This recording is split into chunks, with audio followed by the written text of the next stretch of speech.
अस्सलामुअलैकुम नाज़रीन कराम, नई वीडियो में आपको खुश आमदीद कहते हैं। आज इस्लामाबाद हाई कोर्ट के जस्टिस बाबर सत्तार ने एक बड़ा फैसला सुना दिया है।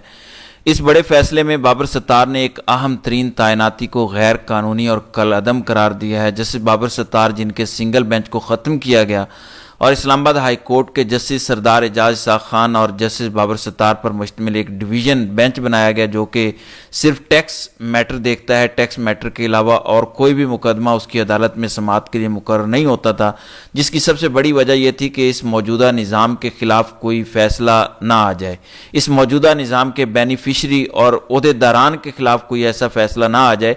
इसी वजह से जस्टिस बाबर सत्तार और जस्टिस सरदार एजाज इसाक का सिंगल बेंच ख़त्म करके एक डिवीज़न बेंच बनाया गया। ये इस्लामाबाद हाई कोर्ट के चीफ जस्टिस सरफराज डोगर के आने के बाद सूरत हाल पैदा हुई कि जो ख़त लिखने वाले जजेस थे, उनकी अदालतों से अहम तरीन मुकदमे दूसरे बेंचेस को ट्रांसफ़र किए गए। वो मुकदमे जिनके अंदर इस मौजूदा निज़ाम पर कोई बात उठ सकती थी, ये मौजूदा निज़ाम एक्सपोज हो सकता था, इस मौजूदा निज़ाम के बेनिफिशरीज पर अगर कोई कानूनी कार्रवाई हो सकती थी तो वो हाई कोर्ट के खत लिखने वाले 6 जजेस कर सकते थे। फिर इन जजेस को मुकम्मल तौर पर साइडलाइन किया गया, लेकिन आज जो फैसला आया है वो फैसला इंतहाई दिलचस्प और अहम तरीन है।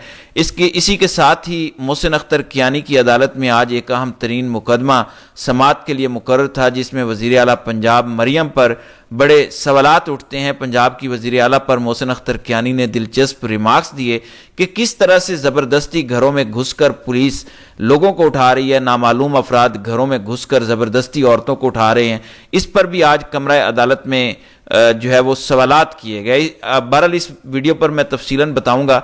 सबसे पहले आज के रोज़ पीटीआई ने एक एहतजाज सुप्रीम कोर्ट के सामने कॉल किया और कहा गया कि खान के मुकदमात सुप्रीम कोर्ट और हाई कोर्ट में समाअत के लिए मुकर्रर नहीं हो रहे। आप अंदाज़ा लगाएं कि 190 मिलियन पाउंड केस में खान और बुशरा बीबी की सजा मअतली का मुकदमा है, जो कि तकरीबन 9 माह से हाई कोर्ट के जस्टिस डोगर की अदालत के अंदर पेंडिंग है।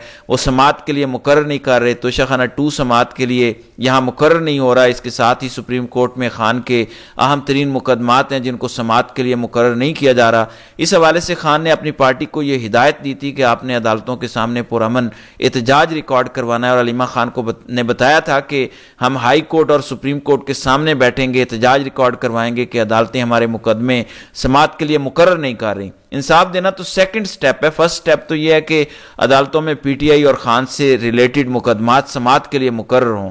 इस पर आज पीटीआई की क़यादत ने पंजाब असम्बली लगाने का फैसला किया था कि आज पंजाब असम्बली के जितने भी अरकान हैं वो आज सुप्रीम कोर्ट के सामने पुरअमन एहतजाज करेंगे। होना तो ये चाहिए था कि पीटीआई की एक बड़ी तादाद सुप्रीम कोर्ट के सामने पहुंचती, वहां नारेबाजी करती, वहां खान के केसेस के हवाले से बात होती, लेकिन चंद एक अरकान सुप्रीम कोर्ट के सामने मौजूद हुए और वो भी कोई नारेबाजी नहीं कर रहे थे। आप उनकी संजीदगी का आलम देखें कि वो पीटीआई जिस पर तमाम अदालतों ने अपने इंसाफ के दरवाजे बंद कर दिए, वो पीटीआई जिस पर पाकिस्तान की सारी अदालतों से उनके खिलाफ फैसले आ रहे हैं, वो पीटीआई इस वक्त सुप्रीम कोर्ट के सामने एहतजाज कर रही है और नारेबाजी नहीं कर रही। अगर मरियम नवाज सुप्रीम कोर्ट के सामने एक जलसा कर सकती हैं और उसमें उमरता बंदयाल को ललकार सकती हैं, तो पीटीआई बाहर खड़े होकर क्यों नारे नहीं लगा सकती?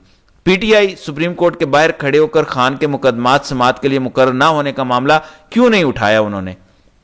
मेरे ख्याल में पीटीआई की क़यादत को भी ये सोचना चाहिए, संजीदगी का इजहार करना चाहिए कि अगर उनके मुकदमात समाअत के लिए मुकर्रर नहीं हो रहे तो ऐसे एहतजाज को सीरियस लेना चाहिए। बहरहाल इस्लामाबाद हाई कोर्ट के जस्टिस बाबर सत्तार ने आज एक महफूज फैसला सुनाया। मामला था MD NEECA, national energy saving consumption के हवाले से एक इदारा है नीका के अंदर कुछ भर्तियां हुई और एमडी नीका के खिलाफ इस वक्त इस्लामाबाद हाई कोर्ट में तकरीबन 12 से ज़ायद मुकदमात ज़ेरे इल्तवा हैं। एमडी नीका ने अपनी ज़ाती पसंद नापसंद पर डायरेक्टर एसएमओ लगाया। नीका क्योंकि एक छोटा सा इदारा है और इस इदारे को जो काम सौंपा गया वो काम इंतहाई इंपॉर्टेंट है।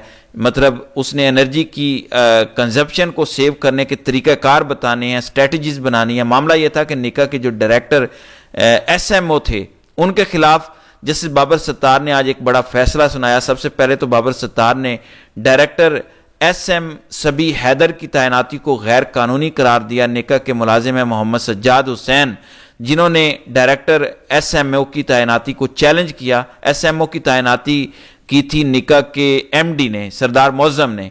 अब سروسز رول میں کہیں پر بھی ڈائریکٹر ایس ایم او کی پوسٹ نہیں تھی، یعنی سیٹ کا غیر قانونی اشتہار جاری کیا گیا۔ پھر ڈائریکٹر کی پوسٹ کے لیے عمر کی حد 45 برس تھی، لیکن سردار معظم نے ڈائریکٹر کی پوسٹ کے لیے عمر کی حد 40 سال قرار دے دی اور اشتہار جاری کیا۔ پھر اس میں انہوں نے ایک گزٹ نوٹیفیکیشن جاری کیا مارچ 2024 کو۔ اب اس گزٹ نوٹیفیکیشن کو بھی اسلام آباد ہائی کورٹ کے جسٹس بابر ستار نے غیر قانونی قرار دیا، اور بابر ستار نے اپنے فیصلے میں لکھا کہ نکاح بورڈ کی اپروول کے بغیر یہ اشتہار جاری کیا گیا۔ یعنی آپ اندازہ لگائیں کہ پاکستان میں جو بیوروکریسی ہے کس حد تک کرپشن کر رہی ہے۔ میرے خیال میں اداروں کو ایسے نکاح جیسے ادارے پر بھی انویسٹیگیشن کرنی چاہیے، جہاں پر ایف آئی اے، جہاں پر پاکستان کے ریاستی ادارے ایک سیاسی جماعت کو کرش کرنے میں لگے ہوئے ہیں۔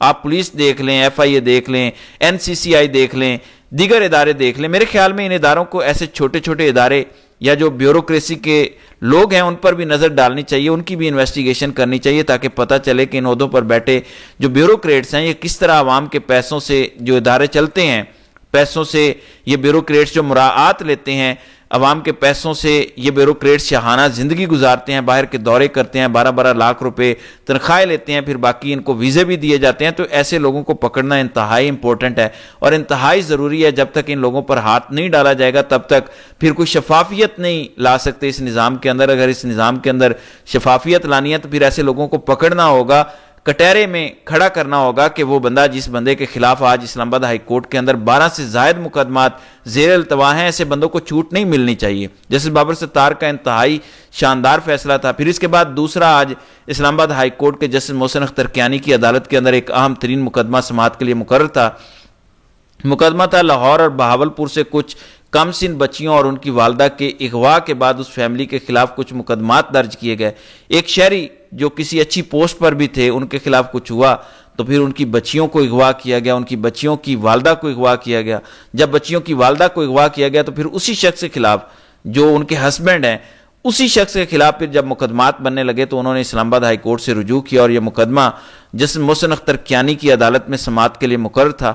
آج محسن اختر کیانی نے جو ریمارکس دیے وہ انتہائی امپورٹنٹ ہے، کیونکہ جس خاتون کو اغوا کیا گیا اسی خاتون کے گھر زبردستی گھس کر پنجاب کے اندر انہیں اغوا کیا گیا، تو اس پر آج محسن اختر کیانی نے مریم نواز سے متعلق ریمارکس بھی دیے۔ محسن اختر کیانی نے پولیس اہلکاروں کے اغوا، زبردستی گھروں میں داخلے، ڈکیتی اور جھوٹے مقدمات بنانے میں ملوث ہونے کی تحقیقات کا حکم دیا کہ پولیس اس کے اندر ملوث ہے، اور اسلام آباد ہائی کورٹ کے ایس ایس پی انویسٹیگیشن کو کمسن بچیوں کی والدہ کا بیان قلم بند کر کے رپورٹ کرنے کا حکم دے دیا۔ اس کے بعد عدالت نے اندیا دیا کہ پنجاب پولیس کا بچیوں کے اغوا میں ملوث ہونے کا وزیر اعلیٰ پنجاب کو دیکھنا چاہیے، مریم کو دیکھنا چاہیے۔ اس کے بعد محسن اختر کیانی نے کہا کہ ڈائریکٹر کرائم ایف آئی اے اہلکاروں کے اغوا میں ملوث ہونے کی تحقیقات کے لیے جی آئی ٹی تشکیل دے، رپورٹ جمع ہونے کے بعد اہلکار اس کیس کی تفتیش کریں گے۔ اصل الزام پنجاب پولیس پر ہے کہ انہوں نے یہ سارا واقعہ کیا۔ اس کیس کی تحقیقات کے لیے خصوصی جی آئی ٹی ضروری ہے، خصوصی جی آئی ٹی ڈائریکٹر ایف آئی اے کی سربراہی میں ہوگی جو کہ تحقیقات کرے گی۔ اس کے بعد کہا گیا محمد وقاص جن کے مقدمہ اخراج کی درخواست تھی آج محسن اختر کیانی کی عدالت میں، اس پر عدالت نے نومبر کے دوسرے ہفتے تک اس کیس کی سماعت ملتوی کی اور محسن اختر کیانی آج برہم ہوئے۔ انہوں نے کہا کہ پولیس کیا کر رہی ہے، ایف آئی اے کیا کر رہی ہے، اور مریم نواز ویسے تو پنجاب کے اندر جس گلی سے آپ گزریں، جس چوراہے سے گزریں، شاہراہ سے گزریں، آپ کو مریم نواز کی تصاویر نظر آئیں گی۔ تو ان کو یہ دیکھنا چاہیے کہ پنجاب کے اندر پولیس لوگوں کے گھروں میں زبردستی گھس رہی ہے۔ یہ امپورٹنٹ معاملہ ہے۔